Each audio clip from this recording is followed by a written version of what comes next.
Hey students, welcome and welcome back to my channel. So I am here with another topic for all of you, that is National Health Program related to child welfare. So this topic is your under community health nursing and it is the important topic, and इसके अंदर जो आपके programs and all हैं these are also very important just because क्योंकि questions जो हैं exam में काफ़ी ज़्यादा पूछे जाते हैं. So don't skip the video and watch till the end what the topic covers. So let's start with the introduction. So जो ministry health of India and government of India है and central health council of India है, तो उन्होंने काफ़ी सारे ऐसे programmes launch किए हैं जिसका मेन काम क्या है कि इंडिया में मॉर्बिडिटी और मोर्टेलिटी को कंट्रोल भी किया जा सके और जो डिजीज़ वगैरह है उन्हें इरेडिकेट भी किया जा सके. ठीक है, तो हेल्थ प्रोग्राम्स क्या है? सबसे पहला है आपका national rural health mission NRHM. ठीक है, second is your national programmes related to mother. कौन कौन से mother and child health care के अंडर भी प्रोग्राम्स आते हैं. Like first is your maternal and child health programme, that is MCH. Then उसके बाद आता है integrated child development service scheme, that is ICDS. Then उसके बाद आता है child survival and safe motherhood programme, that is CSSM.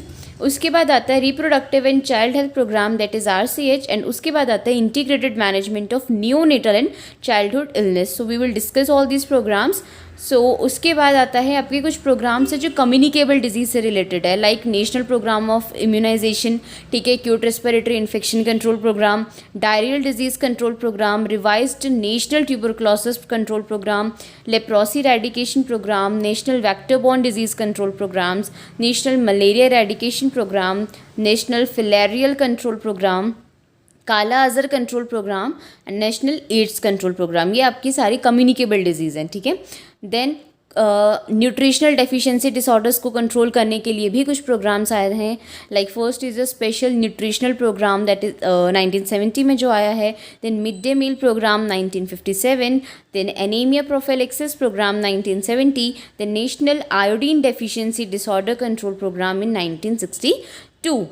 ठीक है, तो कुछ नॉन कम्युनिकेबल डिजीज़ को कंट्रोल करने के लिए भी प्रोग्राम्स हैं, like your national school health program, national mental health program, national programme for control of blindness, vitamin A deficiency control program, national cancer control program, national diabetes control program, child welfare programme for disabled children, national water supply and sanitation program, national family welfare programme and minimum need program. So हम सबसे पहले देखेंगे NRHM के बारे में. ठीक है, ये 12 अप्रैल 2005 में आया है आपका. ठीक है, तो इसके गोल्स क्या है? IMR यानी infant mortality rate and maternal mortality rate को आपका रिडक्शन करना है, उसको रिड्यूस करना है. ठीक है, उसके बाद क्या है कि जो पब्लिक हेल्थ सर्विसेज है उसका एक्सेस सब कर सके. ठीक है, थर्ड की जो आपकी कम्युनिकेबल डिजीज़ हैं और नॉन कम्युनिकेबल डिजीज़ है उनका प्रिवेंशन हो, उनका कंट्रोल हो. ठीक है, उसके बाद क्या करना है, जो आपकी कॉम्प्रिहेंसिव प्राइमरी हेल्थ केयर है उसका एक्सेस भी सबको मिले. ठीक है, उसके बाद के पॉपुलेशन स्टेबलाइजेशन का गोल है. ठीक है, जेंडर स्टेबलाइजेशन करना है, डेमोग्राफिक बैलेंस बना के रखना है. ठीक है, उसके बाद जो लोकल हेल्थ ट्रेडिशंस है उसको रिवाइटलाइज करना है और आयुष में उसको एडअप कर देना है. ठीक है, आयुष के साथ से भी कंबाइन कर देना है. और उसके बाद क्या करना है, हेल्दी लाइफस्टाइल्स को प्रमोट करना है. ठीक है, स्ट्रैटेजीज़ क्या है कि पंचायती राज की कैपेसिटी जो है इन्हेंस कर दी गई थी. ठीक है, ताकि क्या हो, जो पब्लिक हेल्थ सर्विसेज है वो अच्छे से कोई ओन कर सके, कंट्रोल कर सके और मैनेज की जा सके. ठीक है, उसके बाद क्या है, जो हेल्थ केयर है एट हाउस होल्ड लेवल पे उसको लेके आएगी, यानी कि आपको हेल्थ जो है वो आपके होम पे मिल जाएगी थ्रू आशा. ठीक है, उसके बाद क्या करना है, उसके बाद क्या किया है और स्ट्रेटजी ये है कि जो हेल्थ प्लान है हर एक विलेज के लिए, ठीक है, वो क्या करेगी, पंचायत की ही विलेज हेल्थ कमेटी बनाएगी. ठीक है, उसके बाद सब सेंटर्स को स्ट्रेंथन किया गया ताकि क्या हो, एक अनटाइड फंड के थ्रू से क्या कहते हैं स्ट्रेंथन किया गया ताकि क्या हो, लोकल प्लानिंग हो, एक्शन लिया जा सके और मल्टीपर्पज़ वर्कर्स भी ज़्यादा से ज़्यादा इन्वॉल्व हो सके. ठीक है, उसके बाद क्या क्या डिस्ट्रिक्ट हेल्थ मिशन ने से प्रिपेयर किया, तो उसमें क्या क्या आया, इसमें ड्रिंकिंग वाटर आया, सैनिटेशन, हाइजीन और न्यूट्रिशन को इसमें एडअप कर दिया. टेक्निकल सपोर्ट के लिए नेशनल, स्टेट, ब्लॉक और डिस्ट्रिक्ट लेवल ट्रेडिशंस आए. ठीक है, रीओरिएंटेशन मेडिकल एजुकेशन के लिए क्या आया, उसमें आया कि आपको रूरल हेल्थ इश्यूज़ को सपोर्ट करना है. ठीक है, उसमें आपको क्या कहते हैं मेडिकल केयर प्रोवाइड करनी है, मेडिकल एथिक्स के अंडर उसको प्रोवाइड करना है. ठीक है, आपको आयुष रिवाइटलाइजेशन करना है. ठीक है, उसके बाद आता है national programme related to mother and child care. तो उसमें सबसे पहला हमने देखा था MCH, ठीक है, maternal and child health programme. तो उसमें उसके ऑब्जेक्टिव क्या है कि मैटरनल, इन्फेंट, चाइल्डहुड तीनों मोर्टेलिटी और मोर्बिडिटी को कम करना है। उसके बाद क्या, रिप्रोडक्टिव हेल्थ को प्रमोट करना है। फिर फिजिकल और साइकोलॉजिकल डेवलपमेंट को प्रमोट करना है, किसके, बच्चों के और एडोलेसेंट्स के जो विद इन अ फैमिली रह रहे हैं, ठीक है। सर्विसेज क्या हैं कि इसमें सर्विसेज जो डिलीवर हो रही है वो मल्टीपर्पज़ हेल्थ वर्कर दे रहे हैं, ठीक है। तो इसमें कितनी प्रेगनेंसी अकर हो रही हैं, ठीक है, कौन सी फीमेल को अनीमिया है, एटलीस्ट 2 डोजेस टिटनेस टॉक्सॉइड के एडमिनिस्टर होने चाहिए, ठीक है। उसके बाद आयरन और फॉलिक एसिड का सप्लीमेंटेशन प्रोवाइड करना है प्रेग्नेंट फीमेल को, ठीक है। उसके बाद स्क्रीनिंग करनी है, ठीक है, जो फीमेल है तो आपको स्क्रीनिंग करनी है उसमें कुछ की एज क्या है, सबसे कुछ फैक्टर्स ध्यान देने की, एज क्या है, 17 से कम है या 35 से ज़्यादा है, ठीक है, हाइट 145 सेंटीमीटर से कम है, वेट 40 से कम है या 70 से ज़्यादा है, ठीक है। प्रीवियस प्रेगनेंसीज में कभी ब्लीडिंग की हिस्ट्री रही है क्या, स्टिल बर्थ भी हुए हैं क्या कभी, और सिजेरियन सेक्शन भी हुए हैं, कितने हुए हैं। तो उस हिसाब से आपको क्या, एक प्रेग्नेंट फीमेल की आपको सारी की सारी ये चीज़ें स्क्रीनिंग करनी है। उसके बाद क्या है, बच्चों की केयर कैसे करनी कि आपको बच्चे की ग्रोथ देखनी है ताकि माल न्यूट्रिशन का आपको पता चल सके, ठीक है। इम्यूनाइजेशन करना है, कॉमन एलिमेंट्स का ट्रीटमेंट करना है और रेफरल करना है हायर सेंटर्स में अगर ऐसे कोई केसेस हैं, ठीक है। और नेशनल हेल्थ पॉलिसीज़ को इम्प्लीमेंट करना है। उसके बाद क्या है, ICDS, integrated child development service scheme, ठीक है। ICDS 1975 में आए। इसका टारगेट क्या है कि एक बच्चे की होलिस्टिक डेवलपमेंट होनी चाहिए, ठीक है। तो इसका ऑब्जेक्टिव क्या है कि न्यूट्रिशनल और हेल्थ स्टेटस को आपको इंप्रूव करना है उन बच्चों में जो 0 to 6 ईयर्स के हैं, ठीक है। Mortality, morbidity, malnutrition, school drop out को आपको रिड्यूस करना है, ठीक है। उसके बाद क्या करना है, एक प्रॉपर साइकोलॉजिकल और सोशल डेवलपमेंट के लिए एक फाउंडेशन लेआउट करनी है, ठीक है। उसके बाद क्या करना है, इफेक्टिव कोऑर्डिनेशन लेके आना है, ठीक है, पॉलिसी में। और क्या करना है, अलग अलग डिपार्टमेंट्स में क्या करना है, उसको इम्प्लीमेंट करना है सो दैट कि बच्चे का डेवलपमेंट अच्छे से हो सके, ठीक है। उसके बाद क्या करना है कि आपको मदर की कैपेबिलिटी को एनहेंस करना है कि वो एक नॉर्मल हेल्थ और न्यूट्रिशनल नीड्स को देख सके अपने बच्चे की, ठीक है, उसे फुलफिल कर सके, कैसे, प्रॉपर न्यूट्रिशन प्रोवाइड करके और हेल्थ एजुकेशन प्रोवाइड करके, ठीक है। तो यहाँ पे देखिए इसमें बेनिफिशियल सर्विस है कि बच्चे जो हैं, ठीक है, इसमें जो बच्चे आपके 3 साल से कम के हैं तो उनको सर्विसेज क्या मिलेंगी, हेल्थ चेकअप मिलेगा, इम्यूनाइजेशन मिलेगा, रेफरल सर्विसेज मिलेंगी एंड सप्लीमेंट्री न्यूट्रिशन मिलेगा। जो बच्चे आपके 3 से 6 साल के हैं उनको non formal pre school education मिलेगी, ठीक है, हेल्थ चेकअप मिलेगा, इम्यूनाइजेशन मिलेगा, रेफरल सर्विसेज मिलेंगी, सप्लीमेंट्री न्यूट्रिशन मिलेगा। जो एक्सपेक्टेंट और नर्सिंग फीमेल हैं, ठीक है, तो उनको हेल्थ चेकअप होगा, उनका इम्यूनाइजेशन अगेंस्ट टिटनेस, ठीक है। उसके बाद nutrition and health education and supplementary nutrition हमें प्रोवाइड होगा। जो अदर फीमेल्स है जो 15 से 45 की हैं, ठीक है, उनको न्यूट्रिशनल एंड हेल्थ एजुकेशन मिलेगी। फिर child survival and safe motherhood programme CSST था, ठीक है। तो इसका एम क्या था कि इन्फेंट मोर्टेलिटी को रिड्यूस करना है, ठीक है। उसके बाद क्या करना है, एंटीनेटल केयर प्रोवाइड करनी है सारी प्रेग्नेंट फीमेल को। उसके बाद क्या करना है, सेफ डिलीवरी सर्विसेज लानी है, ठीक है, और सारे न्यूनेट्स को बेसिक केयर प्रोवाइड करनी है। और जो भी आपके न्यूनेट्स हैं अगर रिस्क पे हैं तो आइडेंटिफाई करके उन्हें रेफ़र करना है। उसके बाद reproductive and child health care RCH आया था, ठीक है। इसमें फैमिली वेलफेयर और CSM को कंबाइन करके 1997 में RCH निकाला गया था। तो इसका ऑब्जेक्टिव क्या था कि जो भी आपके फर्टिलिटी रेगुलेशन है, मैटरनल एंड चाइल्ड हेल्थ जो है विद रिप्रोडक्टिव हेल्थ दोनों की, मेल और फीमेल की, उसको इंटीग्रेट कर दिया था इसमें, ठीक है। तो ये जो सर्विस थी जो आपको प्रोवाइड की गई थी वो क्लाइंट ओरिएंटेड थी, ठीक है, डिमांड ड्राइविंग थी, यानी अकॉर्डिंग टू डिमांड थी, हाई क्वालिटी थी, needs according to the need of the community दी जा रही थी, ठीक है। और इसमें डिसेंट्रलाइज्ड पार्टिसिपेटरी प्लानिंग थी और टारगेट फ्री अप्रोच था, ठीक है। तो जो प्रोग्राम था उसका काम क्या था, उसका अपग्रेडेशन का काम था, ठीक है। अलग अलग लेवल्स पे जो फैसिलिटीज़ हैं उसका अपग्रेडेशन का काम था, ठीक है। जो फर्स्ट रेफरल यूनिट्स थे वो बनाए गए थे सब डिस्ट्रिक्ट लेवल पे, जिससे क्या हो, कॉम्प्रिहेंसिव इमरजेंसी ऑब्स्टेट्रिक और न्यूबॉर्न केयर प्रोवाइड की जा सके, ठीक है। उसके बाद क्या था, फैसिलिटीज़ थी ऑब्स्टेट्रिक केयर की, ठीक है, MTP और IUD इंसर्शन, ठीक है, और PSC लेवल पे इम्प्रूव कर दी गई थी, ठीक है। MTP is your medical termination of pregnancy, ठीक है। उसके बाद क्या था, स्पेशलिस्ट फैसिलिटीज़ थी STD के लिए, सेक्सुअल ट्रांसमिटेड डिजीज़ के लिए और रिप्रोडक्टिव ट्रैक्ट इन्फेक्शंस के लिए अवेलेबल थी कुछ फैसिलिटीज़, ठीक है, डिस्ट्रिक्ट हॉस्पिटल्स में और सब डिस्ट्रिक्ट लेवल हॉस्पिटल्स में भी, ठीक है। इसके कंपोनेंट क्या थे, देखिए, दो कंपोनेंट थे जिसमें क्लाइंट पार्टिसिपेशन था और कम्युनिटी पार्टिसिपेशन था। क्लाइंट पार्टिसिपेशन में कहते हैं फैमिली वेलफेयर इन प्लानिंग, ठीक है, ये इसमें क्लाइंट पार्टिसिपेट कर रहा है, और prevention of RTI and STD, ठीक है। और उसके बाद कम्युनिटी में क्या है, सेफ मदरहुड, ठीक है, चाइल्ड सर्वाइवल एंड एडोलेसेंस। तो सर्विसेज क्या क्या प्रोवाइड की गई थी बच्चों के लिए, उनको असेंशियल न्यूबॉर्न केयर प्रोवाइड की गई थी, एक्सक्लूसिव ब्रेस्ट फीडिंग प्रोवाइड की गई थी, इम्यूनाइजेशन प्रोवाइड करनी थी, ठीक है। उसके बाद एक्यूट रेस्पिरेटरी इन्फेक्शन ARI से उन्हें उनका मैनेजमेंट करना है, ठीक है, vitamin E prophylaxis and anaemia का ट्रीटमेंट करना है, ठीक है। मदर के लिए क्या था कि टिटनेस टॉक्सॉइड इम्यूनाइजेशन करवाना है, ठीक है, अनीमिया का प्रिवेंशन और ट्रीटमेंट करना है, एंटीनेटल केयर प्रोवाइड करनी है, और early identification of maternal complication करना है, ठीक है। डिलीवरी बाय ट्रेन पर्सनल, एक ट्रेन पर्सनल डिलीवरी करेगा, इंस्टीट्यूशनल डिलीवरी को प्रमोट करना है, ऑब्स्टेट्रिकल इमरजेंसीज का मैनेजमेंट करना है, बर्थ स्पेसिंग। और एलिजिबल कपल्स के लिए क्या था कि प्रिवेंशन ऑफ प्रेगनेंसी करना है, सेफ अबॉर्शन करना है। RTI STD के लिए क्या करना है कि जो रिप्रोडक्टिव ट्रैक्ट इन्फेक्शन है, सेक्शुअली ट्रांसमिटेड डिजीज, उसका प्रिवेंशन करना है और ट्रीटमेंट करना है। RCH जो है एक टारगेट फ्री प्रोग्राम है, इसमें आप वॉलंटरी पार्टिसिपेशन यानी कि इसमें कोई भी अपनी मर्जी से पार्टिसिपेट कर सकता है।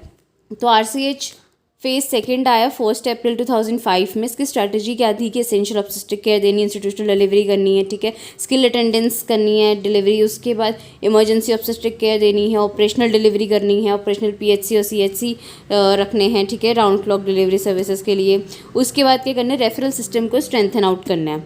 फिर आया integrated management of childhood illness IMCI, ठीक है, तो ये 1992 में आया था। तो इसके कंपोनेंट क्या थे कि जो आपकी केस मैनेजमेंट स्किल है हेल्थ प्रोवाइडर्स की, उसको इम्प्रूव करना है, ठीक है, ओवरऑल हेल्थ सिस्टम को इम्प्रूव करना है, फैमिली और कम्युनिटी हेल्थ केयर प्रैक्टिसेस को इम्प्रूव करना है, और क्या करना है, अलग अलग डिपार्टमेंट से क्या करना है, कोलैबोरेशन करना है आपको, ठीक है। IMNCI के बेनिफिशियरीज कौन थे, जो बच्चे थे, जो न्यू बॉर्न थे, यंग इन्फेंट थे अंदर 2 मंथ्स, ठीक है, और इन्फेंट जो 2 मंथ से 5 ईयर्स तक के थे, ठीक है। प्रिंसिपल क्या थे IMNCI गाइडलाइंस के कि जो भी सारे सिक यंग इन्फेंट्स यानी जो अप टू 2 मंथ के बच्चे हैं, वो क्या है, उन्हें पॉसिबल जो भी बैक्टीरियल इन्फेक्शन है उनके लिए हमें असेस करना है, जॉइंडिस और डायरिया के लिए, ठीक है। जो बच्चे अंडर 2 मंथ के थे, उनको अंडर 2 मंथ से 5 ईयर्स तक के थे, उन्हें हमें जनरल डेंजर साइंस के लिए एग्जामिन करना है, लाइक खांसी तो नहीं हो रही है, उनको ब्रीदिंग डिफिकल्टी तो नहीं है, डायरिया, फीवर या फिर एयर प्रॉब्लम। जो भी सिक बच्चे जो इन्फेंट जो अप टू 2 मंथ से लेके 5 ईयर्स के थे, उन्हें हमें न्यूट्रिशनल और इम्यूनाइजेशन स्टेटस के लिए भी असेस करना है, और फीडिंग प्रॉब्लम भी उनमें चेक करनी है, ठीक है। उसके बाद के कुछ एसेंशियल ड्रग्स होते हैं, तो ठीक है, उनका मैनेजमेंट करना है, ठीक है। और क्या करना है, active participation of care taker लेकर है, ड्रग का यूज़ करना है बट उसे कम करना है, उसमें केयर गिवर्स को इन्वॉल्व करना है।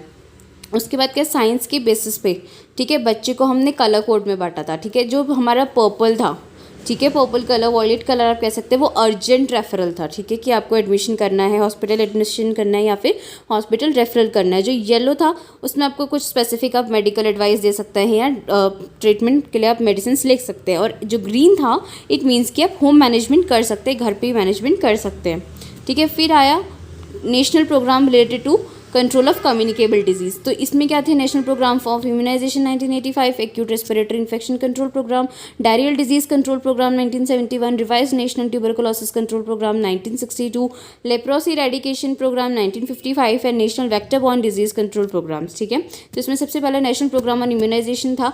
ये 1974 में WHO ने क्या किया था, expanded programme of immunisation launch किया था। 1978 में जो गवर्नमेंट ऑफ इंडिया है उन्होंने सेम EPI को इंडिया में लॉन्च किया था, और 1985 में EPI को हमने रीनेम कर दिया था बाय यूनिवर्सल इम्यूनाइजेशन प्रोग्राम, ठीक है। ऑब्जेक्टिव्स क्या थे कि आपको इम्यूनाइजेशन की कवरेज बढ़ानी है, क्वालिटी ऑफ सर्विस बढ़ानी है, ठीक है। उसके बाद सेल्फ सफिशिएंसी अचीव करनी है, वैक्सीन प्रोडक्शन के आप खुद भी अच्छे से वैक्सीन प्रोडक्शन आपकी कंट्री में हो सकता है। हेल्थ पर्सनल को ट्रेन करना है, कोल्ड चेन सप्लाई को आपको प्रमोट करना है, ठीक है। इससे क्या होगा कि गुड सर्वेलेंस आपको बना के रखनी है, ठीक है। उसके बाद क्या करना है, डिस्ट्रिक्ट वाइज मॉनिटरिंग करनी है। तो इसका रिवाइज इम्यूनाइजेशन शेड्यूल ये है कि एज के अकॉर्डिंग जो वैक्सीन है वो आपकी क्या क्या लगेंगी, ठीक है। उसके बाद क्या है, acute respiratory infections control programme में क्या था कि 1990 में प्रोग्राम लॉन्च हुआ था, 1992 में वो इम्प्लीमेंट हुआ था as a part of CSSM, ठीक है। तो WHO के प्रोटोकॉल के अंडर 2 साइंस आते हैं, entry criteria for possible diagnosis of pneumonia, ठीक है, कि अगर बच्चे को कफ या डिफिकल्टी और ब्रीदिंग ये दोनों साइंस प्रेजेंट है तो यानी वो निमोनिया का पॉसिबल डायग्नोसिस उसका बन सकता है, ठीक है। तो आपको पेशेंट को क्या करना है, एंटीबायोटिक से ट्रीट करना है, एम्पिसिलिन 2250 mg पर kg per day and gentamicin 5 mg पर केजी पर डे, ये आपको 7 to 10 डेज़ के लिए देना है, ठीक है।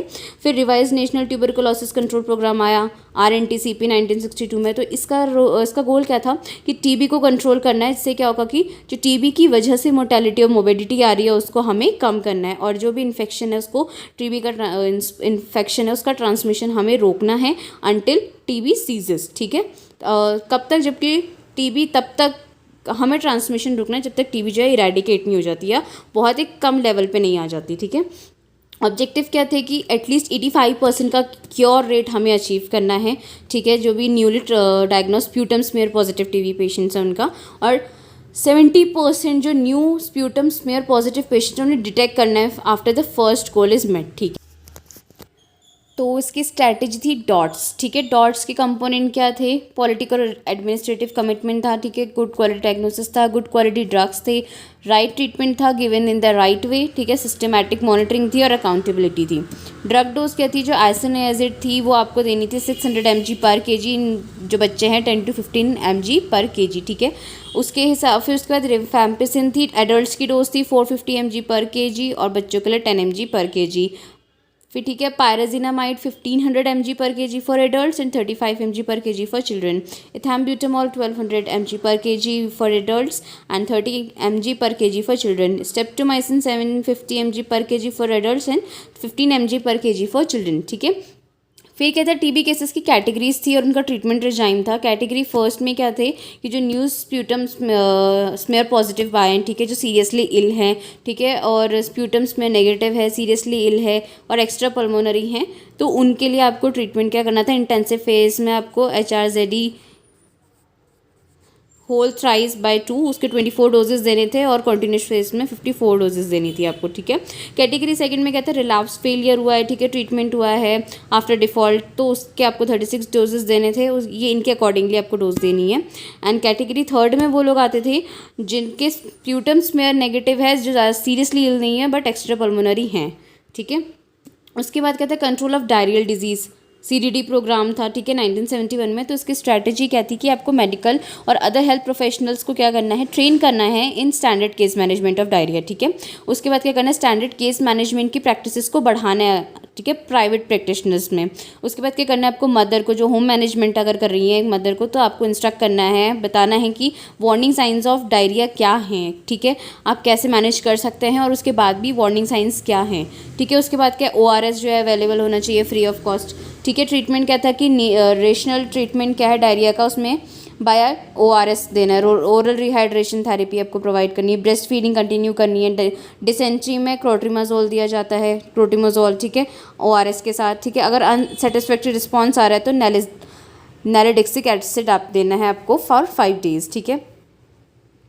जो कोई भी प्रोग्राम है डायरियल डिजीज़ कंट्रोल के लिए, उसके अंदर पोर्टेबल वाटर का प्रोविज़न होना चाहिए, ठीक है। पेरेंट्स को जो है एजुकेट करना है रिगार्डिंग कि आपको पानी कैसे स्टोर करना है, फूड कैसे स्टोर करना है इन क्लियर यूटेंसिल्स, ठीक है, ब्रेस्ट फीडिंग कंटिन्यू कैसे करनी है, freshly prepared weaning foods use करने हैं ओनली, ठीक है। उसके बाद क्या करना है, कोई भी आप खाने वगैरह की चीज़ों से अगर डील कर रहे हैं तो आपको हैंड वॉश करना है। फिर आता है नेशनल लेप्रोसी कंट्रोल प्रोग्राम 1955 में, क्या था, आया था 1983 में नेशनल लेप्रोसी इरेडिकेशन प्रोग्राम हो गया। तो इसकी सर्विस क्या थी कि डोमिसिलरी आपको ट्रीटमेंट देना है, ठीक है। उसके बाद क्या करना है, आपको मोबाइल लेप्रोसी ट्रीटमेंट के थ्रू सर्विसेज प्रोवाइड करनी है, ठीक है, with the help of PHC staff. फिर आपको हेल्थ एजुकेशन ऑर्गेनाइज करनी है, ठीक है, और जो डिफॉर्मिटी और अल्सर केयर और मेडिकल रिहेबिलिटेशन सर्विसेज भी आपको प्रोवाइड करनी है। फिर आता है नेशनल एड्स कंट्रोल प्रोग्राम 1987 में, NACP, ठीक है। 1991 में इसका फेज़ 1 आया था, 1992 में इसके नेशनल एड्स कंट्रोल ऑर्गेनाइजेशन आया था, 1999 में इसका फेज़ 2 आया था, एंड 2011 में इसका फेज़ 3 आया था।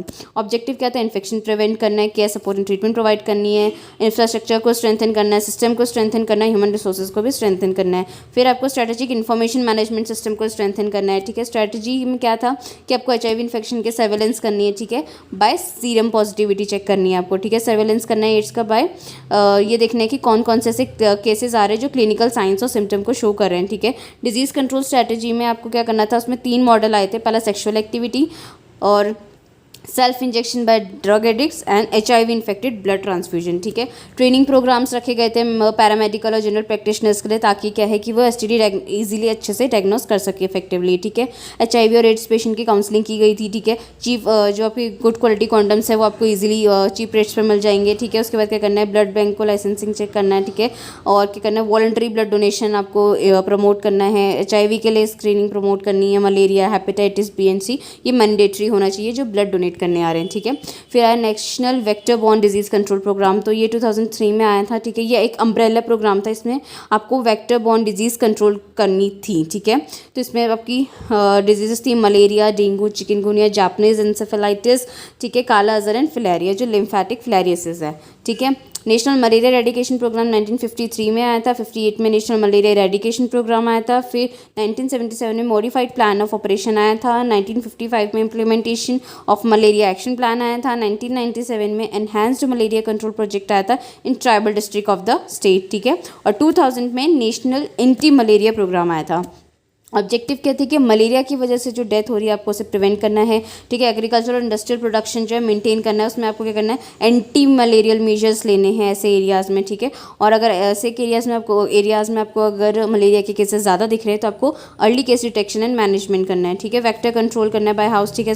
वेक्टर स्प्रे होते हैं, ठीक है। पेस्ट कंट्रोल वगैरह होता है तो आपको वो सब कुछ करवाना है। रूरल एरियाज़ में अप्रोप्रिएट इंसेक्टिसाइड यूज़ करने हैं, ठीक है। और जो भी है एंटी लार्वल मेजर्स जो है उनको डिस्ट्रॉय करने के लिए भी आपको ये मेजर्स यूज़ करने हैं। हेल्थ एजुकेशन देनी है, कम्युनिटी पार्टिसिपेशन करवाना है, ठीक है। उसके बाद क्या है, पीरियड ऑफ सिकनेस कम करना है, ठीक है।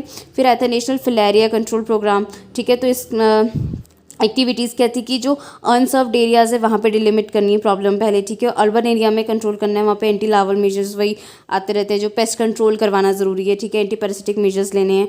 और रूरल एरियाज़ में क्या करना है कि अगर माइक्रोफिलेरिया कैरियर या पर्सनस अगर हैं तो उनको आइडेंटिफाई करके उनका ट्रीटमेंट करना है, ठीक है। एंटी लार्वल मेजर्स जो है उसमें क्या है, वीकली स्प्रे करना है आपको लार्वासाइड्स में, ठीक है। और क्या करना है, बायोलॉजिकल कंट्रोल थ्रू लार्वोवोरस फिशेस, ठीक है। और source reduction through environmental and water management, ठीक है, ये करना है। फिर एंटी पैरासिटिक मेजर में आपको डायग्नोस करना है और ट्रीटमेंट करना है। कम्युनिटी अवेयरनेस रखनी through education. Annual single dose जो प्रिवेंटिव है वो आपको देनी है, ठीक है। और DEC देना है, डाईइथाइल कार्बामेज़ेपाइन सिट्रेट टैबलेट्स देनी है, ठीक है। फिर आता है काला अजहर कंट्रोल प्रोग्राम 1991 में। तो इसकी स्ट्रैटेजी क्या थी कि आपको जो आपके ट्रांसमिशन हो रहा है, ठीक है, जो वेक्टर्स के थ्रू ट्रांसमिशन हो रहा है उसको इंटरप्ट करना है। इसमें आपको क्या करना है, इंडोर इंसेक्टिसाइडल स्प्रे करवाना है, ठीक है। 2 बार साल में अर्ली डायग्नोसिस करना है, कंप्लीट ट्रीटमेंट करना है काला अजहर केसेस का। उसके बाद क्या करना है, इन्फॉर्मेशन एजुकेशन प्रोवाइड करनी है, ठीक है। कम्युनिटी को अवेयरनेस प्रोवाइड करनी है और कम्युनिटी इन्वॉल्वमेंट करवाना है। उसके बाद क्या था, prevention and control of dengue haemorrhagic fever. तो इसकी स्ट्रेटजी क्या थी कि आपको डिजीज़ और वेक्टर्स पे सर्वेलेंस करनी है, अर्ली डायग्नोसिस करना है, केस मैनेजमेंट करना है, वेक्टर कंट्रोल करना है through community participation and social mobilisation and capacity building करनी है। फिर national programme related to nutritional deficiency में क्या था आपका, special nutrition programme 1970, mid day meal programme, anaemia prophylaxis programme और नेशनल आयोडीन डेफिशिएंसी डिसऑर्डर। तो इसमें न्यूट्रिशनल प्रोग्राम में क्या था, इसका ऑब्जेक्टिव क्या था कि आपको प्री स्कूल चिल्ड्रन, प्रेग्नेंट और लैक्टेटिंग फीमेल्स के क्या है न्यूट्रिशनल स्टेटस को इम्प्रूव करना है जो लो सोशल इकोनॉमिक ग्रुप से आती है, अर्बन स्लम्स में, ट्राइबल एरिया में और ड्रॉट प्रोन रूरल एरियाज़ में, ठीक है। तो आपको उनको एनर्जी सप्लाई करनी है, ठीक है। उसके बाद क्या, मिड डे मील प्रोग्राम के ऑब्जेक्टिव क्या थे कि आपको जो प्राइमरी स्कूल चिल्ड्रन है उनका न्यूट्रिशनल स्टेटस बढ़ाना है, ठीक है। इंप्रूवमेंट करनी है अटेंडेंस में और एनरोलमेंट पे, ठीक है। उसके बाद जो प्राइमरी एजुकेशन से ड्रॉप आउट होते हैं, बच्चे को निकाल देते हैं वो लोग स्कूल से, वो ड्रॉप आउट उसको प्रिवेंट करना है, ठीक है। जो बच्चे हैं जो बैकवर्ड क्लासेस के हैं, स्केड्यूल कास्ट के हैं, स्केड्यूल ट्राइब के हैं, तो उनको प्रायोरिटी देनी है हमें, ठीक है। जो प्रिंसिपल्स क्या थे इसके कि एक सब्सटीट्यूट होना चाहिए 1/3 टोटल एनर्जी का और हाफ टोटल प्रोटीन आपको देना है, ठीक है। उसके बाद क्या है, लो कॉस्ट पे प्रोवाइड करना है, ईजिली प्रिपेयर होना चाहिए, लोकली अवेलेबल होना चाहिए और मेन्यू जो है वो फ्रीक्वेंटली चेंज होना चाहिए। बेनिफिशियरीज कौन से बच्चे, 6 से 11 साल के बच्चे। सर्विसेज क्या थी कि 300 कैलोरीज प्रोवाइड करनी है और 8 to 12 gram protein per day for 200 days in a year provide करना है। अनीमिया कंट्रोल प्रोग्राम की बेनिफिशियरीज कौन थी, फीमेल थी, प्रेग्नेंट फीमेल, नर्सिंग मदर्स, जो फीमेल एक्सेप्टर्स है, जो टर्मिनल मैथड्स जिन्होंने अपनाया, स्टेरिलाइजेशन करवाया, आयोडीन इंसर्शन करवाया वो, और जो बच्चे 5 साल तक के, ठीक है। तो डेली डोज देना है उन्हें फॉलिक एसिड और आयरन टैबलेट्स का, ठीक है। उसके बाद क्या है, नेशनल आयोडीन डेफिशिएंसी में क्या है, 1962 में ये आया था, NG CP लॉन्च हुआ था। उसके बाद 84 में क्या होता है, जो सेंट्रल काउंसिल ऑफ हेल्थ है उन्होंने क्या किया था, पॉलिसी अप्रूव करी थी यूनिवर्सल सॉल्ट आयोडाइजेशन की। तो इसमें क्या था, प्राइवेट सेक्टर जो है आयोडाइज सॉल्ट प्रोड्यूस करेगा। 1992 में क्या होता है, NGCP को रीनेम करके NIDDCP कर दिया गया था। और 1997 में क्या था, sale and storage of common salt जो था बैन कर दिया गया था। ऑब्जेक्टिव क्या थे कि आपको IDD आयोडीन डेफिशिएंसी डिजीज़ का सर्वे करना है, देखना है कि कहाँ कहाँ ये ज़्यादा हो रही हैं, ठीक है। उसके बाद सप्लाई आयोडाइज सॉल्ट सप्लाई करना है, ठीक है, कॉमन सॉल्ट के बदले आयोडाइज सप्लाई करना है, ठीक है। उसके बाद क्या करना है, रीसर्वे करना है हर 5 साल में, देखने के लिए कि आयोडीन डेफिशिएंसी डिसऑर्डर कितने आ रहे हैं और आयोडाइज जो सॉल्ट आप सप्लाई कर रहे हो उसका क्या इम्पैक्ट पड़ रहा है, ठीक है।